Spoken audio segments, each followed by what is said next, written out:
Welcome, welcome to this episode of Mindful Monday Live. My name is Takia Geddes. I am a soulful transformation facilitator, a therapeutic kinetic specialist, and I just love helping people create lives that they love. Um, I wanted to check in with you today and talk a little bit about compassion. I've found recently, especially, compassion has been a key component in me really maintaining my sense of peace, and being also able to thrive and be actively pursuing my dreams and also engaging and showing up with presence in the things that I'm committed to. So I thought it was a worthwhile topic. So whether you're on the replay or you're chiming in this evening with me, um, just know that these Monday lives are meant to bring resources and a sense of kind of groundedness. And perhaps you could find a nugget that might be useful in your life. And I would be grateful for your feedback so I know what is helpful for you. And it's also just my joy to do this and to share the things in my life that have served me the very best to have the kind of life that I really enjoy. So, compassion. You know, recently I think it's been so important to me. I became a person who is caregiving for another human, and I don't believe that we were meant to live two lives at one time, right? In this plane of existence, in this current dimension. So it it was definitely a conscious decision to like really approach taking on this responsibility with a sense of empowerment, both for myself and the person I'm caring for. And in that empowerment comes a slew of tools and resources that are needed. And I'll talk more about caregiving specifically, I think, at another time. It's a pretty in depth topic, I think, and worth giving it its own segment. But I just want you to know where I'm coming from and my personal experience with compassion, especially in the recent times. And so I'm finding that when you take on responsibilities, it there's a ripple effect in your life of changes that need to occur to make certain accommodations to your new commitment, right? And that's why it's so important for us to make conscious decisions about what we give our attention and time to, because it does become our life. And when I saw this opportunity approaching and that I was the best person for the job, I realized that I one needed to make it a conscious decision so that I didn't go into it from a victim standpoint, like this is happening to me, but make it a choice. And then from that standpoint, I can also come from a place of resourcefulness, and I can lean into places where maybe I wasn't great at pulling from before, like asking for help and things that I was pretty good at get put into practice, like noticing when I feel full. I'm a highly sensitive person, which serves me at the highest level. I am highly intuitive. I am a highly energetic being. It's served me really well with clients and being able to help them and facilitate healing. And it's a blessing to me to be sensitive. And so with sensitivity also comes a sense of awareness about when I need to take a break, when I feel full, and when I feel full inside, and when I feel like I need to then process either the information or the experiences that I've been having completely before I engage more with other people. I really love my own energy. I love being by myself. I love quietude. So compassion can look different for everyone, right? It can mean going out and being more adventurous and being in the company of others, if that's something that your spirit desires. So a lot of times, I think it can be really challenging for some people to come to a place of compassion for self. It's more easily come to when it's for the benefit of another. And there are some teachings that don't separate the two, and if you are talking from the highest level of consciousness, right, there is only one of us here. So, but in our 3D plane, we are experiencing a degree of experienced separation or individualized experience, right? And that's why, we have this sense of um, sometimes feeling alone, and it can be um, a very intense point of suffering, or a sense of suffering for a lot of people. And so, with this sense of compassion also comes this kind of ability to just be kind to yourself. And sometimes, when we aren't aware of the stressors that are affecting our nervous system, or um, or the pressures that we're putting on ourselves from inside, internally, to be good at something, or even if it's something new, like something that you're trying out for the first time, you might have expectations. And so, going back to my example of beginning a giving of care journey with another human, I noticed that I needed to adjust my expectations of my the kind of bandwidth for the amount of work I do in a day. I had to be very specific about how much I was going to give to the person, and also how much I was going to give to the things that I needed to do for myself, and myself meaning my business, my person, my relationship, like all of my life, right? For most of us, caring for ourselves is a full-time job. And so when you bring another person's needs into the scenario, where they might not have the independence that we would like to afford each individual, right? It can be a kind of disorienting experience to have another human's needs be imposed into your life. So what can be really helpful is to adjust your expectations. So I tend to be pretty mindful, and I tend to put my intention and my attention on a specific task, and then complete that, or give it a specific time frame, and can go on to something else. And I found that just the pure amount of time that I have in a certain window, that I need to care for someone else and complete the same things that I was doing previously, doesn't necessarily allow for me to spend time on one thing at a time. So I do need to put some multiple things in motion at once. And so, in the beginning, definitely balls were getting dropped. I can't tell you how many times I've evaporated water out of a pot, and then had to start over. So believe me, it's a process, of adjustment. And so herein comes where the compassion is needed. One, you know, having an expectation of yourself to operate at the same exact level of efficiency when you have double the tasks is not reasonable. And so you have to find a place where it does feel like, okay, this my expectation does fit with the reality of my situation as it stands. And also, I am looking to see if I'm in alignment with my highest degree of empowerment for that moment.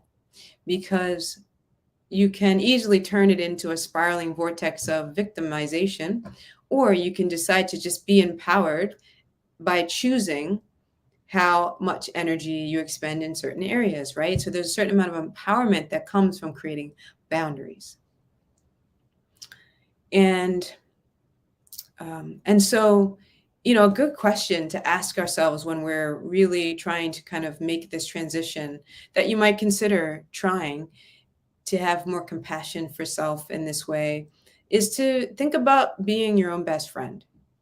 How would you treat, talk to, care for, how would you approach a friend who was in the same situation that you're in? kind of tone of voice would you use? How often would you check in with them to see if they were vibing, if they needed anything, knowing how much was on their plate? How often would you check in?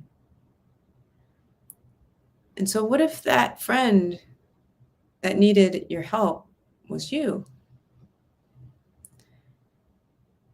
Are you able to just take inventory of what's happening and then become a friend to yourself? And just by thinking, how would I treat a friend in this moment, can help you gain some perspective if you find it challenging to actually tune into your own self with the single thought of self. You might have some patterns or some thought processes or beliefs around being selfish or what have you around thinking about self. So rather than getting mixed up in all of that, just think, okay, what if a friend needed this? What if a friend were in this position? How would I treat them? And over time, when you develop this kind of friendship with yourself, you will change your life.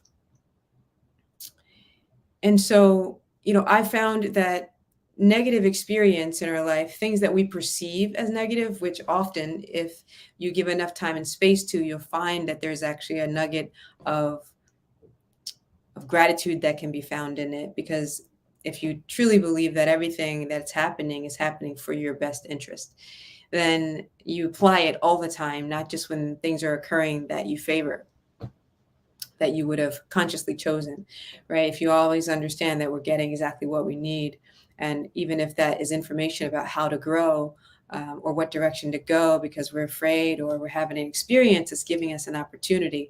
And I'll talk about this at another segment as well. But a lot of times what happens is when we have a call in our heart, we will have a desire to experience something. Perhaps you want to experience more confidence so that you can do something.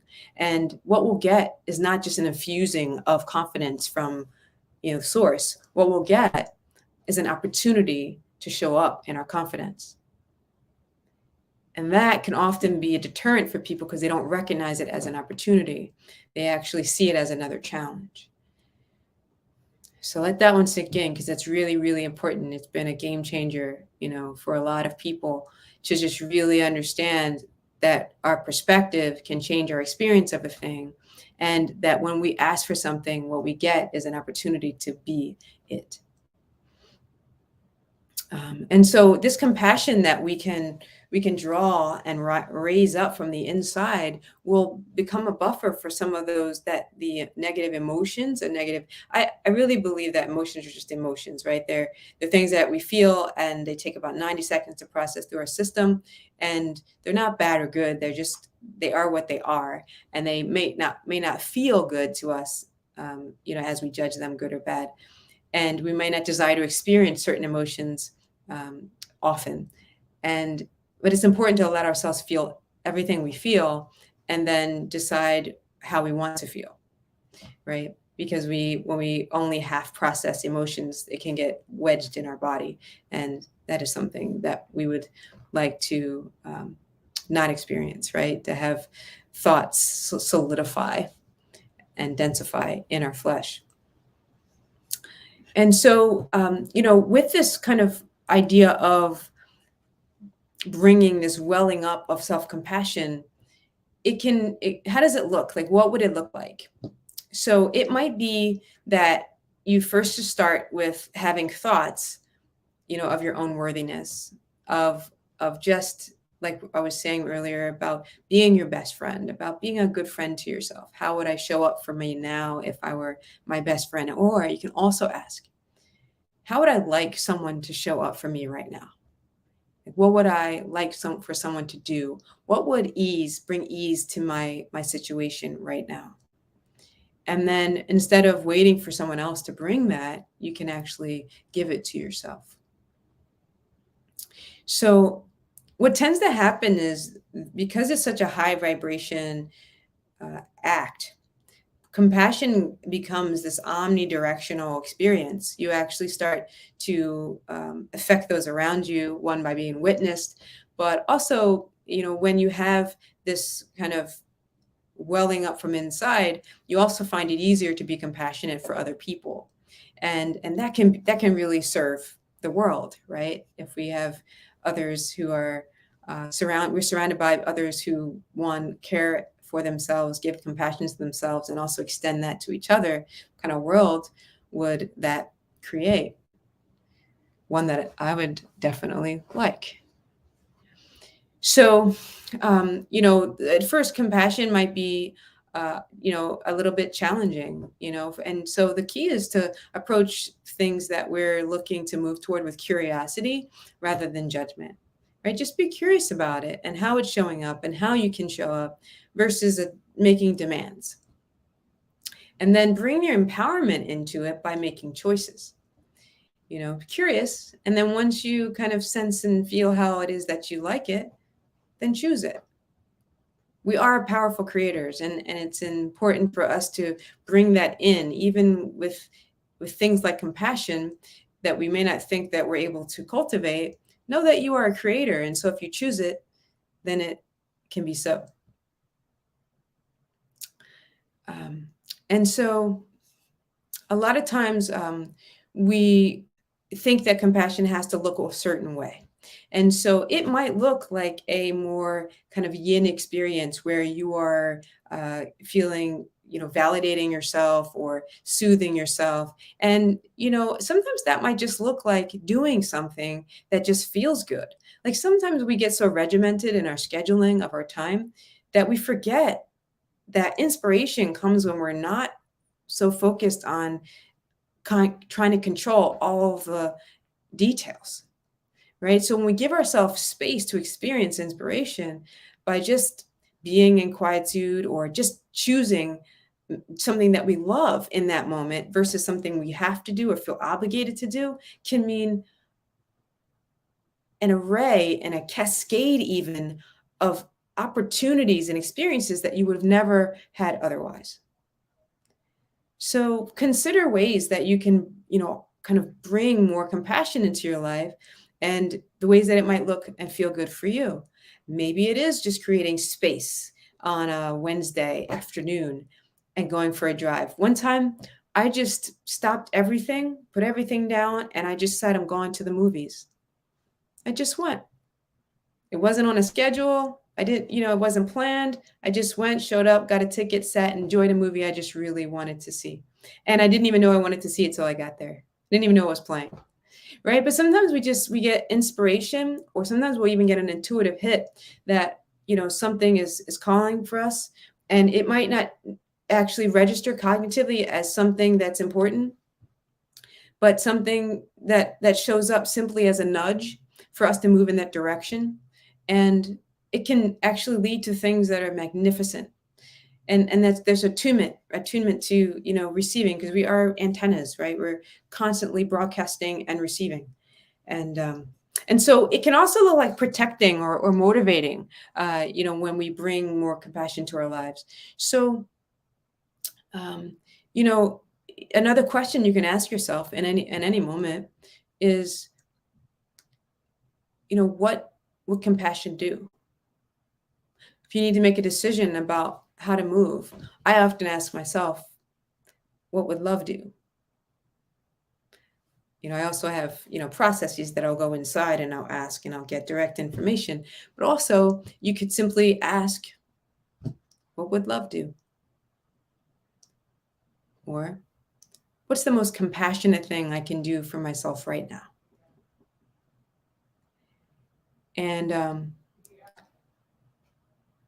And so I'm actually going to sign off for this broadcast for a moment because I am being called and need the person I'm caregiving for. So I will pick up where I left off for now. Be blessed, and I will see you soon.